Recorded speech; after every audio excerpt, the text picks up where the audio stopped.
খাগড়াছড়িতে মা মেয়েকে গলা কেটে হত্যা। খাগড়াছড়ি জেলার রামগড়ে মা আমেনা বেগম বয়স ৯৫ ও তার মেয়ে রাহেনা বেগমকে গলা কেটে হত্যা করেছে দুর্বৃত্তরা। বৃহস্পতিবার সকাল ১০টার পর ঘটনা জানাজানি হলে লাশ উদ্ধারের জন্য ঘটনাস্থলে যায় পুলিশ। এর আগে বুধবার রাতে উপজেলার পূর্ব বাগানটিলা এলাকায় এ ঘটনা ঘটেছে।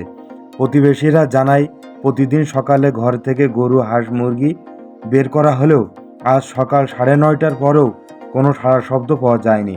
পরে তারা খোঁজ নিতে গিয়ে ঘরের লাশ দেখতে পায় এবং পুলিশকে জানায়। স্থানীয়রা জানিয়েছে, আমেনা বেগমের ২ মেয়ে ও ৫ ছেলে রয়েছে। ছেলে মেয়েদের সাথে জমি জমা নিয়ে বিরোধ ছিল। রামগড় থানার ভারপ্রাপ্ত কর্মকর্তা ওসি মোহাম্মদ মহিউদ্দিন মৃত্যুর বিষয়টি নিশ্চিত করে জানান, ক্রাইম সিন সংগ্রহ করার জন্য সিআইডিকে খবর দেওয়া হয়েছে। পুলিশ পুরো বিষয়টি খতিয়ে দেখছে। তদন্ত সাপেক্ষে অপরাধীদের আইনের আওতায় আনা হবে।